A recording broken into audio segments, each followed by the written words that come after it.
मठाधीश और माफिया में कोई ज्यादा फर्क नहीं होता। मठाधीश और माफिया में कोई ज्यादा फर्क नहीं होता।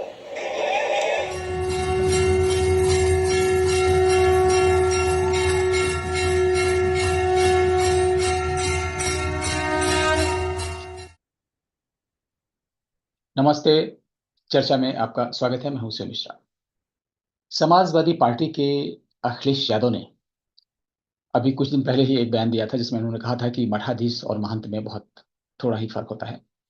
और वो बयान उन्होंने इतना सामान्य ढंग से दिया था कि इसकी संत समाज में बड़ी तीखी प्रतिक्रिया हुई। और संत समाज में ही क्यों, जो हिंदू हैं वो अंदर तक आहत हो गए। हो सकता है उनका, जो अखिलेश यादव का उद्देश्य योगी आदित्यनाथ पर तंज कसना हो और शायद उनको लांछित अपमानित करने के लिए उन्होंने ये बात कही हो। लेकिन जो औसत हिंदू है उसको भी बात बहुत बुरी लगी। और ये बहुत ही दुर्भाग्यपूर्ण इसलिए भी है क्योंकि ये एक उत्तर प्रदेश के पूर्व मुख्यमंत्री का बयान है, जो उत्तर प्रदेश जैसे बड़े राज्य में 5 साल तक मुख्यमंत्री रह चुका हो। अगर वो इस तरह का बयान दे रहा है तो बहुत ही दुर्भाग्यपूर्ण है। हो सकता है कि इसका उद्देश्य तुष्टिकरण करना हो, एक मुस्लिम समुदाय को संदेश देना हो, अपने वोट बैंक को, जो भी हो। लेकिन अगर ये तुष्टिकरण की खेती करने के लिए भी दिया गया है तो तुष्टिकरण के लिए सनातन और हिंदू धर्म को गाली देने का जो कार्य है वो नहीं हो सकता और ये परंपरा नहीं चलने दी जा सकती। दुनिया में अखिलेश यादव जैसे बहुत कम सौभाग्यशाली लोग होंगे जिनकी राजनीतिक यात्रा इतनी सुगम और सुलभ स्वर्णिम रही है।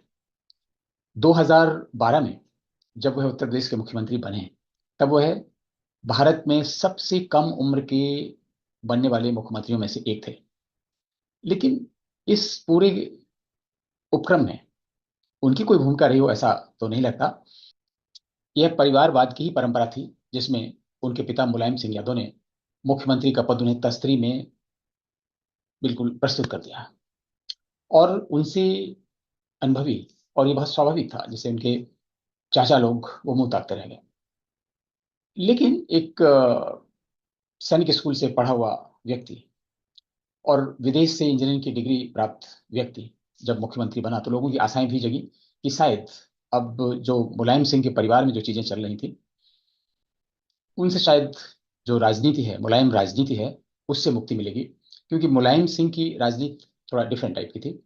लेकिन उनके व्यक्तित्व में, अखिलेश यादव के व्यक्तित्व में ऐसी जो खुलापन, जो उदारवाद दृष्टिगोचर होना चाहिए था वो नहीं दिखाई देता है। और इसके पीछे यह भी हो सकता है कि उनकी पारिवारिक जो पृष्ठभूमि है उसका असर हो सकता है। क्योंकि उनके पिता मुलायम सिंह यद्यपि समाजवादी पार्टी समाजवादी थे, पार्टी तो समाजवादी बाद में बनी, लेकिन उनकी राजनीति अपराधी व्यक्तियों से बुरी तरह जकड़ी हुई थी। और अपराधियों को संरक्षण देने में तत्कालीन जो राजनेता हुआ करते थे उसमें मुलायम सिंह की बराबरी करने वाला शायद ही कोई नेता हो। छुट भैये गुंडों, माफियाओं से लेकर बड़े बड़े डाकुओं तक की उनकी पार्टी में शरणस्थली थी। राजनीतिक दबदबा बनाने और चुनाव जीतने के लिए इन आपराधिक प्रवृत्ति वाले व्यक्तियों का जमकर इस्तेमाल मुलायम सिंह करते थे। तो राजनीति में मुख्यमंत्री बनने तक का जो मुलायम सिंह यादव का सफर है वह भय की राजनीति के बिना शायद संभव ही नहीं था। उनके कार्यकाल में अपराधियों को संरक्षण भी मिलता था और कुछ भी करने की खुली छूट भी मिलनी थी। और इसलिए हत्या, लूटपाट, चोरी, डकैती, अपहरण और फिरौती का व्यवसाय बिल्कुल चरम पर था। अपराधियों के अलावा अगर मुलायम सिंह ने किसी अन्य को अपनी पार्टी में मजबूती से जोड़ा था तो वह थे यादव और मुस्लिम। अपने पूरे जीवन काल में मुलायम सिंह हमेशा एम वाई की राजनीति करते रहे। एम मतलब मुस्लिम और वाई मतलब यादव। तो मुस्लिमों के प्रति जो उनका अगाध प्रेम था उसको प्रदर्शित करने के लिए और उसको और अधिक मजबूत करने के लिए अयोध्या में, आपको याद होगा, 30 अक्टूबर और 2 नवंबर 1990 को उन्होंने कार सेवकों पर गोलियां चलवा दी थी। आप सोचिए उनकी जगह कोई और मुख्यमंत्री होता तो शायद ऐसा नहीं करता। जब मुलायम सिंह ने अंधाधुंध फायरिंग करवाई बिना चेतावनी के तो अयोध्या रक्त रंजित हो गई। अनेक कार सेवक मारे गए हैं। सबसे दुख की बात यह थी कि जो मुलायम सिंह हैं वो गौरवान्वित होकर अनेक अवसरों पर इस बात को कह चुके थे और वो इस बात को खुलेआम स्वीकारते थे कि अगर मुस्लिमों का दिल जीतने के लिए उनको और अधिक हिंदुओं को मारना पड़ता तो वो ऐसा करते। इस सब के बाद भी मुलायम सिंह यादव अपने दम पर कभी भी सरकार बनाने में सफल नहीं हो सके। और यही कारण था कि उन्हें काशीराम की शरण में भी जाना पड़ा और बहुजन समाज पार्टी से समझौता करना पड़ा। लेकिन अपराध और भय की राजनीति के माहिर खिलाड़ी मुलायम सिंह यादव ने न केवल बसपा विधायकों को हड़पने की कोशिश की, वरन जो बसपा की मुख्यमंत्री पद की महत्वाकांक्षी थी, उन्हें भी साफ करने की कोशिश की, उनको समाप्त कर देने की कोशिश की। और बहुत कम लोगों को याद होगा, बल्कि नवयुवकों को, आजकल के जो कम उम्र के लोग हैं, उनको मालूम भी नहीं होगा कि उस समय फर्रुखाबाद के एक विधायक हुआ करते थे, स्वर्गीय ब्रह्मदत्त द्विवेदी। उन्होंने अपनी जान जोखिम में डालकर कुछ व्यक्तियों के साथ में मायावती की जान बचाई, और अब उसे गेस्ट हाउस कांड के रूप में जाना जाता है। और ये इतिहास में दर्ज है, आप गूगल सर्च करके देख सकते हैं कि गेस्ट हाउस कांड में क्या हुआ था। 2012 तक मायावती का शासनकाल था, और उनके शासनकाल की जो सत्ता विरोधी लहर थी, उस पर सवार होकर मुलायम सिंह यादव ने एमवाई फैक्टर जोड़ा, और उसके अलावा ब्राह्मण समुदाय जो उत्तर प्रदेश का है उसको भी जोड़ा। उसकी जनसंख्या लगभग 15% है प्रदेश में। और इस सब को जोड़कर उन्होंने पूर्ण बहुमत पहली बार जीवन में प्राप्त किया, और उसी समय उन्होंने अ, अखिलेश यादव को मुख्यमंत्री बना दिया। लेकिन अखिलेश यादव का कार्यकाल 4.5 मुख्यमंत्रियों का कार्यकाल जाना जाता है। अब 4.5 मुख्यमंत्री कौन है, ये आप गैस करिए। अखिलेश यादव का जो शासनकाल था 5 साल का, वह घपले, घोटालों, माफियाओं के काले कारनामों, सांप्रदायिक दंगों, भाई भतीजावाद, कानून व्यवस्था की निकृष्टतम स्थिति, इसके लिए हमेशा जाना जाएगा। लेकिन लोगों की याददाश्त बहुत कम होती है, शायद लोग अब भूल भी चुके होंगे। घर से निकलना मुश्किल था, महिलाओं का, बच्चियों का, बहनों का। और इस सब के कारण 2017 में जनता ने समाजवादी पार्टी की अखिलेश यादव की सरकार को उखाड़कर फेंक दिया। जनता के इस फैसले को अखिलेश यादव ने कभी भी सहजता से स्वीकार नहीं किया। वे लगातार योगी आदित्यनाथ पर तंज कसते रहे, और ये शो करते रहे कि शायद योगी आदित्यनाथ तो इस पद के अनुरूप ही नहीं है। उत्तर प्रदेश में आज तक कोई भी मुख्यमंत्री जो 5 साल तक रहा हो दोबारा लौट के नहीं आया। उत्तर प्रदेश बनने के बाद का ये इतिहास है।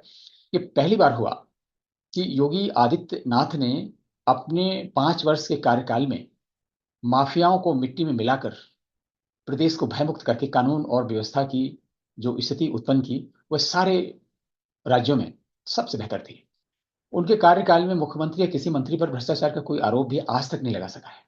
और सबसे बड़ी बात रही कि कानून व्यवस्था के मामले में उत्तर प्रदेश की पुलिस को खुली छूट हासिल थी। इसलिए कानून व्यवस्था की सबसे अच्छी स्थिति उत्तर प्रदेश में बन गई।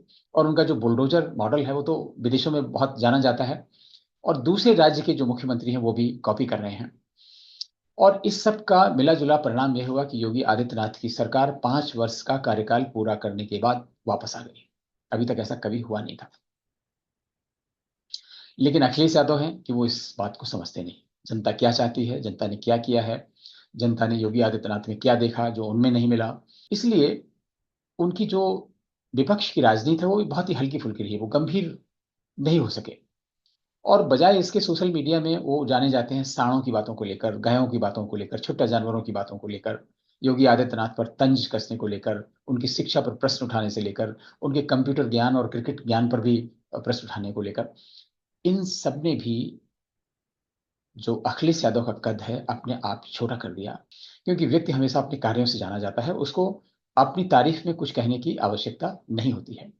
अभी हाल ही के दिनों में उनकी पार्टी के तमाम ऐसे पदाधिकारी और कार्यकर्ता हैं जो दुष्कर्म के मामलों में पकड़े गए। वो अपने कार्यकर्ताओं के पीछे खड़े रहे, उनके जितने भी आरोप हैं, अपराधी प्रवृत्तियां हैं, उनको भी ढकने का काम किया, और उनके पक्ष में बहुत सारे बयान भी दिए। और इससे भी जनता में उनकी छवि तार तार हो गई। और ऐसा उन्होंने क्यों किया? वो व्यक्ति एक या तो किसी विशेष समुदाय से थे या उनकी अपनी जाति से। तो इस तरह से उनकी जो राजनीति है वो एक समुदाय विशेष और अपनी जाति तक सीमित हो गई है। मठाधीश और माफिया को एक जैसा बताने के पीछे हो सकता है कि एक वर्ग विशेष को खुश करना एक कारण रहा हो, क्योंकि भारत में तथाकथित जो प्रगतिशील टाइप के जो नेता हैं वो प्रायः हिंदू और सनातन धर्म को गाली देकर अपनी धर्मनिरपेक्षता सिद्ध करने की कोशिश करते रहते हैं, ताकि तुष्टिकरण की खेती में खाद पानी लगातार लगता रहे। मुस्लिम समुदाय को खासतौर से खुश करने के लिए 22 सितंबर 2015 को काशी में गणेश प्रतिमा का जो विसर्जन है उस पर रोक लगा दी थी। इससे आहत होकर संत समाज धरने पर बैठ गया था, और उन्होंने अन्न जल त्याग करके सत्याग्रह करना शुरू कर दिया था। अखिलेश यादव के आदेश पर पुलिस ने इन साधु संतों पर लाठीचार्ज किया। उनमें शंकराचार्य अभिमुक्तेश्वरानंद भी थे, जो स्वरूपानंद सरस्वती पहले हुआ करते शंकराचार्य, उनके शिष्य थे।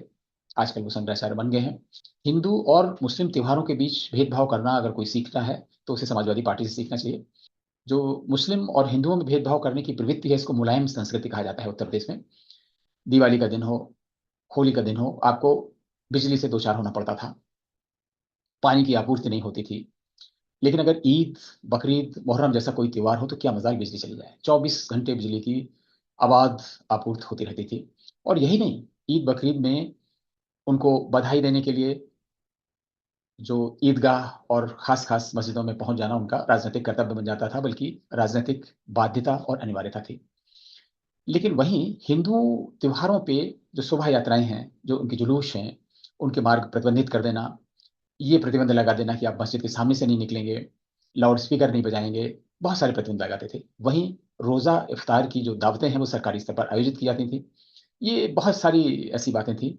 लेकिन राम जन्मोत्सव हो, कृष्ण जन्माष्टमी हो, और उस समय मुलायम सिंह परिवार का कोई भी व्यक्ति मंदिर में पहुंच जाए, मथुरा पहुंच जाए, अयोध्या पहुंच जाए, ऐसा तो कभी हुआ नहीं। तो मठाधीशों और माफियाओं को एक समान बताना हिंदू धर्म और सनातन संस्कृति का घोर अपमान है। और यह हिंदू धर्म के प्रति ही नहीं, हिंदू धर्माचार्यों के प्रति भी नफरत का भाव प्रदर्शित करता है। क्या अखिलेश यादव इसी तरह की कोई बात जामा मस्जिद के इमाम के विरुद्ध कह सकते हैं, किसी मौलाना के विरुद्ध कह सकते हैं, देवबंद के किसी मौलाना के विरुद्ध कह सकते हैं, जो उन्होंने गजवाए हिंद का फतवा डाल रखा है अपनी वेबसाइट पर, उसके विरुद्ध बोल सकते हैं? नहीं बोलेंगे। किसी भी राजनेता को हिंदू और सनातन धर्म, प्राचीन संस्कृति और पौराणिक परंपराओं को अपमानित करने का कोई भी अधिकार नहीं, और इसे नहीं चलने दिया जाएगा, कुछ भी हो जाए। और अगर ऐसा किया जाता है तो हिंदू समुदाय को सामूहिक रूप से ऐसे नेताओं को सबक सिखाना चाहिए, उन्हें धिक्कारने, तिरस्कृत और बहिष्कृत करने का काम भी करना चाहिए। और अब ये समय आ गया है, हिंदू विरोधियों, सनातन द्रोहियों को सत्ता से दूर रखकर ही सनातन धर्म की रक्षा की जा सकती है। और वर्तमान राजनीतिक वातावरण में तो ये बिल्कुल अनिवार्य हो गया है, इसके अलावा आपके पास कोई हथियार नहीं बचा है। तो अखिलेश यादव का ये बयान है, इसमें सिर्फ राजनीतिक अपरिपक्वता ही नहीं, हिंदू धर्म और संस्कृति के प्रति उनकी नफरत, उनकी घृणा, और एक धर्म विशेष की तुलना में उसे कमतर आंकने का भाव भी छिपा हुआ है। फिर किसी ज्वलंत मुद्दे पर आपसे मुलाकात होगी, तब तक के लिए आगे दीजिए, नमस्कार।